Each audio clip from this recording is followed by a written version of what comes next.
So we're making the jewelry parts. Here's the first rough we made. So we just took two pieces of stainless and welded them on and then shaped them to look like these things here, like that. So it goes up at an angle in the back a little bit. Then we still need to make these plates, countersink these. The closest knob I could find for the things are these right here. So I've got these, they're a little bit different. See, it's a little bit, that's a little bit longer. And if I really wanted to get creative, I could just take a piece of tubing and put it on there, make it a little bit longer. I don't know if I'm going to do all that. As long as they work and you can, you know, don't bust your knuckles, I'll be okay with it. And then, see how we made these? We're going to make these here, the bolts right now. I'm just taking what we could find was a 5mm, and this is probably a 6 that was on here, 6 or maybe 7. And we're just using stainless right here to make that. So it'll be a little bit different, but pretty close. Alright, so here's what we got for these little things. They go inside here. Of course, we're working on polishing them out now, and then they got to drill them.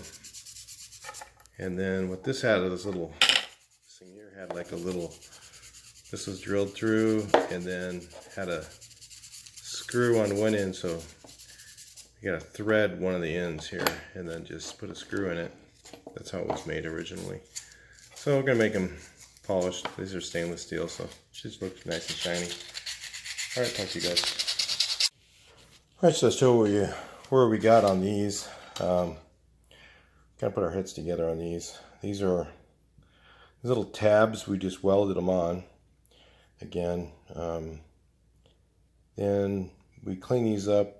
Just hand worked them and cleaned them and polished them, and then made them all alike. And then we have to I don't know if we have to resize these or not. We didn't have a long enough threaded portion, but that's fine. We don't really need that. So these go, hang on a second. So these things go, they're going to get drilled. Then we put them right here. Okay, so these will hang, and then these are going to get 3 holes drilled still.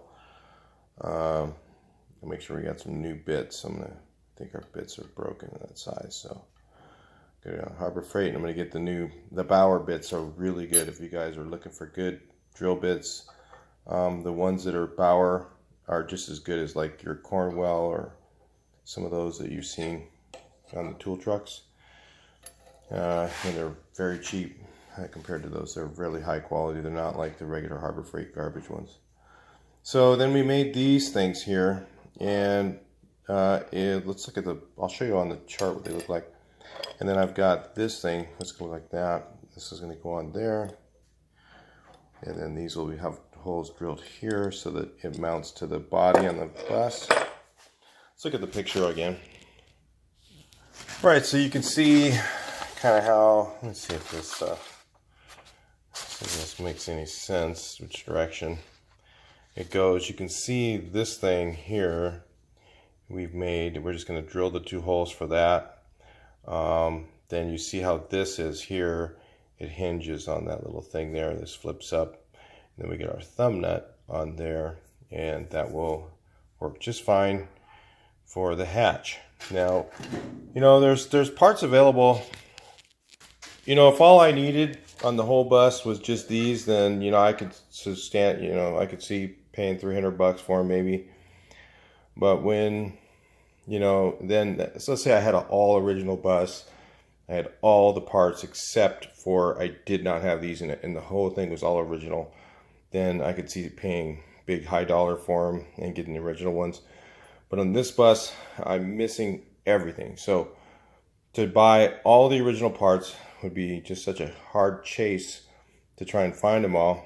And then, you know, it would probably cost, I might as well just buy another bus that's already done. So that's why we're making them. And that way it saves those parts for someone else who has an all original bus and all they needed was just, you know, these things. And when I get done, it'll all look pretty much the same. Nobody's going to really know, unless they look really closely, that these are handmade. So once it's drilled, it has the screws in it. This thing is in there like that. And this thing is hooking on that part there, like this. And this has got the holes drilled in it, here and here.